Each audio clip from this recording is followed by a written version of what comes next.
যে এই আন্দোলনের কোনো একক নেতৃত্ব নেই, এই আন্দোলনে মানুষ কোনো নেতার ডাকে এসে নামে নেই।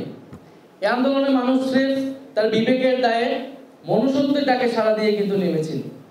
এবং এই যে ছাত্রদের একটা সংহতি আমরা দেখেছি, যে কোনো ছাত্র যখন আক্রান্ত হয়েছে আরেকজন ছাত্র আরেকটা বিশ্ববিদ্যালয়ে কিন্তু পাশে এসে দাঁড়িয়েছে, যখন ঢাকা আক্রান্ত হয়েছে তখন কিন্তু কুমিল্লা চট্টগ্রাম রুখে দাঁড়িয়েছে।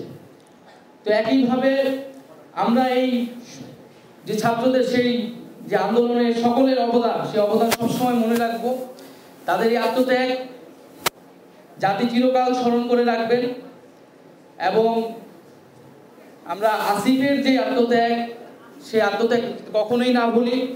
আসিফের পরিবারের পাশে আমরা সবসময় থাকব।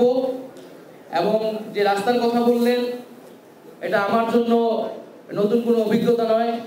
আমি ঢাকা শহরেই থাকি, আপনাদের থেকেও খারাপ অবস্থায় থাকি, এর থেকেও খারাপ রাস্তায় চলার অভিজ্ঞতা আমার আছে। তো আমাদেরকে, আমরা জানি রাস্তাঘাট আমাদের রাষ্ট্রের যে সক্ষমতা, সেই সক্ষমতা অনুযায়ী কিন্তু এগুলার ব্যবস্থাপনা করা সম্ভব হতো, কিন্তু দুর্নীতি এখানে প্রধান অন্তরায় হয়ে দাঁড়িয়েছে। আমরা হয়তো দেখেছি বিগত সরকারের সময়ে কয়েকটি উন্নয়ন, মেট্রো রেল, পদ্মা সেতু, কয়েকটি উন্নয়নকে একটা প্রতীক হিসেবে, উন্নয়নের প্রতীক হিসেবে দাঁড় করিয়ে রেখেছে, কিন্তু বিভিন্ন খাতে চলেছে দুর্নীতি। ফলে আমাদের যে দৈনন্দিন জীবনে ব্যবহৃত রাস্তাঘাট, সেগুলো কিন্তু একটা বিশ্ববিদ্যালয়ে তার আশেপাশে রাস্তায় এরকম হতে পারে। এটা থেকে বোঝা যায় যে এই রাষ্ট্রের ব্যবস্থাপনাটা আসলে কিরকম। ফলে অবশ্যই আমাদের সেই দুর্নীতির যে অন্তরায়, আমরা আশা করছি সেই অন্তরায়টি, সেই বাধাটি প্রাথমিকভাবে কেটে গেছে।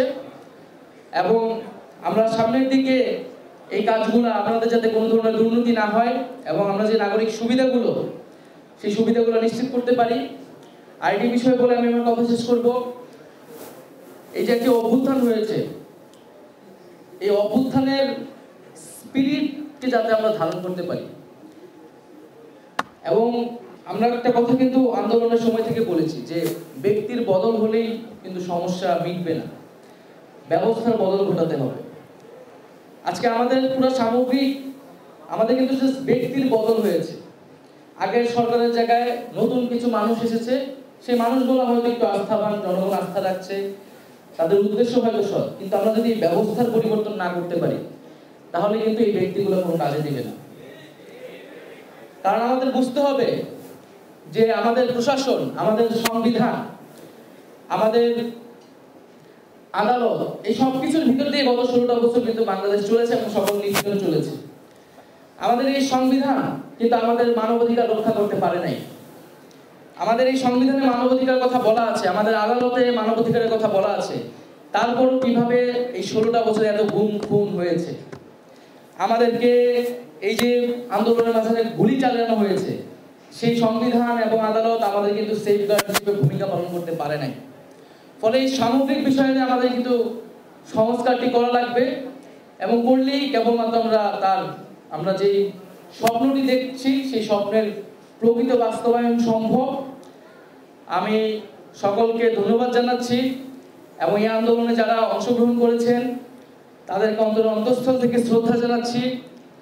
আসিফের বাবা মা, পরিবার, আত্মীয় স্বজনের প্রতি সমবেদনা জানাচ্ছি। তারা যাতে কখনোই না মনে করে যে আসিফ আসলে নেই।